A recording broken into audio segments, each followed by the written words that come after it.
Back to news. Lok Sabha ఎన్నికల ఫలితాల జోష్ను BJP continue చేయనుందా?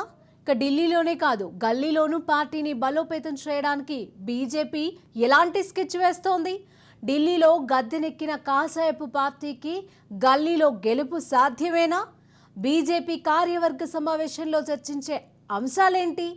కమలం పార్టీ భవిష్యత్తు కార్యాచరణ ప్రణాళికలు ఎలా ఉండబోతున్నాయి?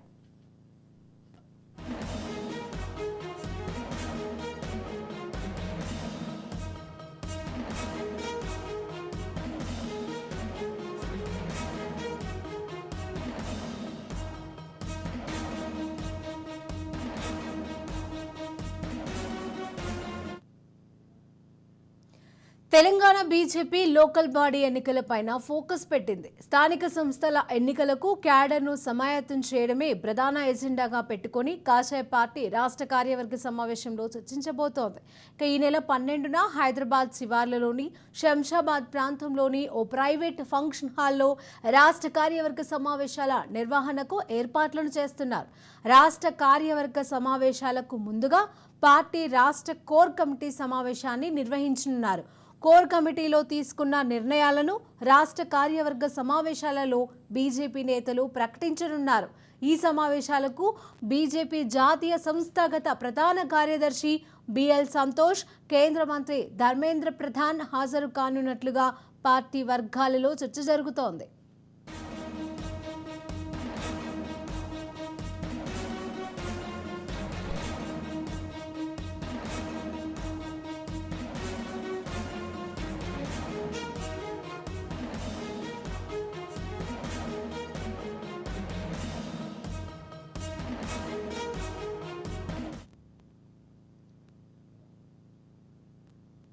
గ్రౌండ్ లెవెల్లో పార్టీ బలంగా ఉంటేనే తెలంగాణలో అధికారం సాధించడం ఈజీ అవుతోందని గుర్తించిన కాషాయపు పార్టీ అగ్రనేతలు ఆ దిశగానే అడుగులు వేస్తున్నారు.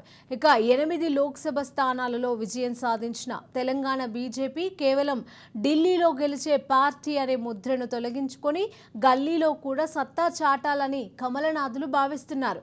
రాబోయే 6 మాసాల వ్యవధిలోనే పంచాయతీ, ఎంపీటీసీ, జెడ్పీటీసీ, మున్సిపల్ ఎన్నికలు జరిగే అవకాశం ఉంది.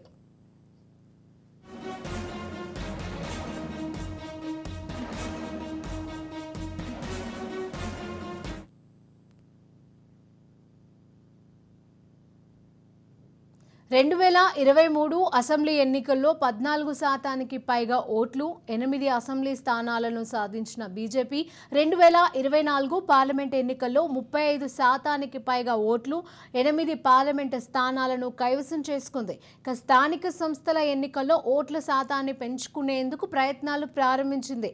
లోక్సభ ఎన్నికల్లో వచ్చిన ఓట్ల శాతాన్ని తిరిగి లోకల్ బాడీలో సాధించడం బీజేపీ ముందున్న పెద్ద సవాల్.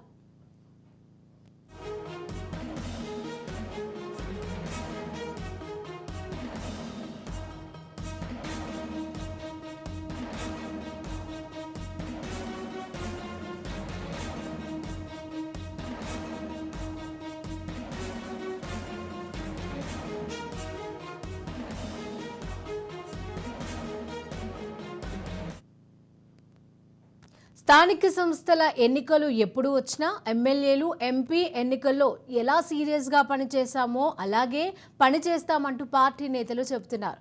ముఖ్యంగా క్షేత్రస్థాయిలో పార్టీ బలోపేతం కావాలంటే స్థానిక సంస్థలో బీజేపీకి ప్రాతినిధ్యం దక్కాలనే పార్టీ వర్గాలు కోరుకుంటున్నాయి.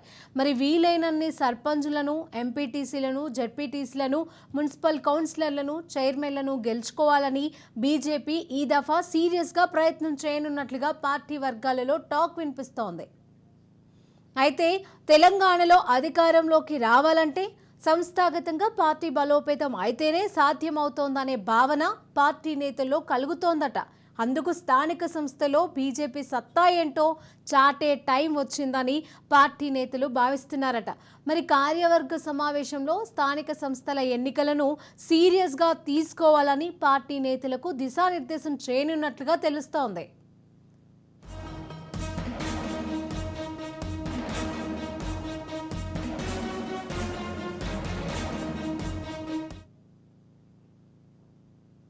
రాష్ట్ర కార్యవర్గ సమావేశాలలో 8 ఎంపీ స్థానాలలో గెలిపించిన తెలంగాణ ప్రజలకు ధన్యవాదాలను తెలుపుతూ ఓ తీర్మానాన్ని ప్రవేశపెట్టబోతున్నారు.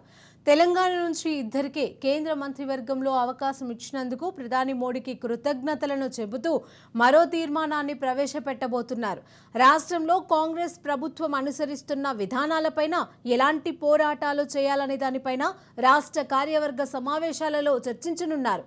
మొత్తానికి లోకల్ బాడీ ఎన్నికల్లో విజయమే లక్ష్యంగా బీజేపీ రాష్ట్ర కార్యవర్గ సమావేశాలు నిర్వహిస్తున్నట్లుగా తెలుస్తోంది.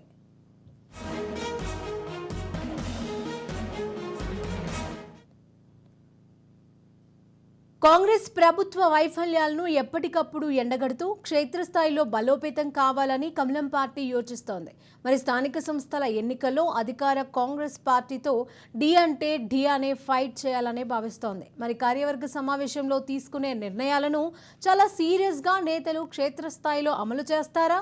మరి స్థానిక సంస్థల ఎన్నికలలో నిర్దేశించుకున్న లక్ష్యాన్ని బీజేపీ చేరుకుంటుందా? వేచి చూడాల్సిందే. 8 మంది ఎంపీల్ని గెలుచుకొని బీజేపీ అయితే మంచి జోష్లో ఉంది. మరి వాట్ నెక్స్ట్ అంటే బీజేపీ ప్రస్తుతం ఉన్నటువంటి టార్గెట్ ఢిల్లీలో జెండా ఎగరేయడం కాదు, గల్లీలో జెండా ఎగరేద్దామని చెప్పేసి కేవలం నరేంద్ర మోదీని చూసో లేదా మనం దేశంలో అధికారంలోకి వస్తామని చెప్పేసో మనకు ఓట్లు పడినాయి అన్నటువంటి దాంట్లో వాస్తవం అయితే ఉంది. అయితే ప్రస్తుతం మనము గల్లీలో మనం పాగా వేయాలి అంటే రానున్నటువంటి ఎన్నికలు సర్పంచ్ కానీ, ఎంపీటీసీ కానీ, జెడ్పీటీసీ కానీ అంటే స్థానిక ఎన్నికలు ఏవైతే వస్తున్నాయో వాటికి సంబంధించి పూర్తిగా సన్నద్ధం కావాల్సినటువంటి పరిస్థితి ఉంది. బీఆర్ఎస్ ఒక రకంగా పూర్తిగా అయిపోతుంది. ఈ సమయంలో మనం పుంజుకొని కాంగ్రెస్ కంటే కూడా ఒక మెట్టు ఎక్కువగా ఉండి ఎక్కువ సీట్లను మనం సంపాదించుకోవాలి, ఎక్కువ మందిని మనం గెలిపించుకోవాలి. ఆ దిశగా మనం అడుగులు వేయాలి. ఇది 12వ తేదీన కార్యవర్గ సమావేశం ఏదైతే బీజేపీ నిర్వహిస్తుందో దానిలో ప్రధానమైనటువంటి ఎజెండాగా ఉండేటువంటి అవకాశం ఉందని ప్రస్తుతం మనకు అందుతున్నటువంటి సమాచారం. అంటే కేవలము ఢిల్లీలో పెద్ద స్థాయిలో మనం ఉన్నాము, అక్కడ ఉన్నటువంటి కేంద్ర పెద్దలు వచ్చి ఇక్కడ ప్రచారం చేస్తే కానీ గెలవలేని పరిస్థితిలో ఉన్నాం, అలా కాకుండా ఇక్కడ మనం ఏంటి, తెలంగాణలో బీజేపీ గెలిస్తే చేసేదేంటి, తెలంగాణలో బీజేపీ నేతలు ప్రతి ఒక్కరు కూడా ఇంటింటికి వెళ్ళాలి, ప్రతి ఒక్కరిని కూడా పలకరించాలి, ప్రతి ఒక్కరు ఏంటి వాళ్ళ కష్టం ఏంటి, కాంగ్రెస్ వల్ల వాళ్ళకి జరుగుతున్నటువంటి అన్యాయం ఏంటి, గత బీఆర్ఎస్ ప్రభుత్వంలో జరిగిన అన్యాయం ఏంటి, మనం వస్తే ఏం చేయాలి, ఎలాంటి భరోసాని ఇవ్వాలి. అండ్ కేవలము చదువుకున్న వాళ్ళు ఉన్నటువంటి ప్రాంతంలోనో లేదా హిందుత్వ భావజాలం ఉన్నటువంటి ప్రాంతంలోనో లేదా బాగా కొంత అర్బన్ ప్రాంతంలోనో బీజేపీ ఉంటుంది అనే దాన్ని పూర్తిగా చెక్ పెట్టేసి రూరల్ ఏరియాలో పూర్తిగా పల్లెటూర్లలో సైతం బీజేపీ వెళ్ళిపోవాలంటే మన కార్యాచరణ ఏ విధంగా ఉండాలి. ఎప్పుడూ లేనంత పటిష్టమైన నాయకత్వం ఇప్పుడు బీజేపీకి వచ్చింది. వాళ్ళలో వాళ్ళు కొట్టుక చేస్తున్నారనేటువంటి మాట కూడా వినిపిస్తుంది. కాబట్టి అది కాదు, మేము కలిసే ఉన్నాము, బాగున్నాము, ప్రజలకు సేవ చేయడానికి సిద్ధంగా ఉన్నాము అనేటువంటి ఒక సంకేతాన్ని అయితే ఇవ్వాలని చెప్పేసి బీజేపీ గట్టిగా డిసైడ్ అయినట్టుగా మనకు తెలుస్తుంది. అదేవిధంగా ముందైతే ప్రధానమంత్రి మోదీకి ధన్యవాదాలు తెలుపుతూ ఆయనకు ఒక తీర్మానాన్ని అయితే ఎలాగో ప్రవేశపెడతారు. దాంతోపాటు ఈ విషయాల మీద చర్చించబోతున్నారు. దీనికి సంబంధించి కీలక నేతలందరూ కూడా అక్కడే ఉంటారు. కాబట్టి మనం ఏం చేయాలి, ఎలాంటి కార్యాచరణతో ముందుకు వెళ్ళాలి అనే దాని మీద అయితే ఒక సమగ్ర చర్చ అయితే జరగబోతున్నట్టుగా మనకు తెలుస్తుంది. ఇప్పటికే ఏంటంటే బీజేపీకి 8 ఎంపీ సీట్లు ఇచ్చిన తర్వాత వాళ్ళలో వాళ్ళు మనస్పర్ధలు వచ్చేసి ఎప్పుడు లేని విధంగా బీజేపీలోకి ఒక కాంగ్రెస్ కల్చర్ వచ్చేసి లోపల మాట్లాడుకునే వాళ్ళు కాస్త బయటకు వచ్చి మీడియా ప్రతినిధులతో కాదు కెమెరాల ముందు కూడా మాట్లాడాల్సిన పరిస్థితి వస్తుంది. ఎవరు సోషల్ మీడియా వేదికగా వాళ్ళు కామెంట్ చేశారు. దీంతో బీజేపీ హైకమాండ్ కూడా రంగంలోకి దిగింది. ఎట్టి పరిస్థితుల్లోనూ బయటకు వచ్చి మాట్లాడడం కాదు, బీజేపీ రాష్ట్ర అధ్యక్షుడు ఎవరు ఉంటారనో, ఇన్ఛార్జ్ ఎవరు ఉంటారనో ఇదంతా మీకు అనవసరమైనటువంటి విషయం. మీ నియోజకవర్గాలకు సంబంధించి ఏ విధంగా బీజేపీని బలోపేతం చేయాలి, రానున్న ఎన్నికల్లో ఎలా తెలంగాణను కైవసం చేసుకోవాలి అన్న దాని మీద మాత్రమే మీరు ఫుల్ ఫోకస్ పెట్టండి అన్నట్టుగా చెప్పారు. సో దాంతో ఇప్పుడు నాయకులందరూ కూడా అటువైపుగా దృష్టి పెట్టాలని ఆలోచిస్తున్నారు. ఇప్పుడు స్థానిక ఎన్నికలు అంటే మీరు గెలిచారు, మీ నియోజకవర్గంలో సర్పంచులు కానీ, ఎంపీటీసీలు కానీ, జెడ్పీటీసీలకు సంబంధించి కానీ ఎంతమందిని మీరు గెలిపించుకొస్తారు అనే దాని మీదనే మీ సత్తా ఉంటుంది అని చెప్పేసి అయితే పెద్దలు చెప్పినట్టుగా తెలుస్తుంది, బీజేపీ హైకమాండ్ పెద్దలు. సో ఆ వైపుగా దృష్టి సాధిస్తున్నారు. ఏదేమైనా కూడా ఇప్పుడు బీజేపీ టార్గెట్ ఏంటంటే మామూలుగా ఏ పార్టీకైనా గల్లీలో గెలిచి ఢిల్లీలో కొట్లాడదాం అంటారు, కానీ ఇప్పుడు ఢిల్లీలో గెలిచారు, గల్లీలో కొట్లాడాల్సిన పరిస్థితి బీజేపీకి వచ్చింది. ఆ వైపుగా అడుగులేస్తామని బీజేపీ అంటుంది. చూడాలి మరి, ఇంటర్నల్గా ఇన్ని సమస్యల మధ్య ఉన్నారు. ఈ మధ్యకాలంలో బాగా బయటకు వచ్చి కూడా మాట్లాడుతున్నారు. అలా కాకుండా అందరూ కలిసిపోయి ఒక సమన్వయంతో కాంగ్రెస్కి ధీటైనటువంటి ప్రతిపక్షంగా మేమే ఉన్నాము, బీఆర్ఎస్ ఎలాగో లేదు అనేటువంటి మాటలు కాకుండా చేతల్లో బీజేపీ ఎంతవరకు తనను తాను నిరూపించుకుంటుందో చూడాలి. Vote studio.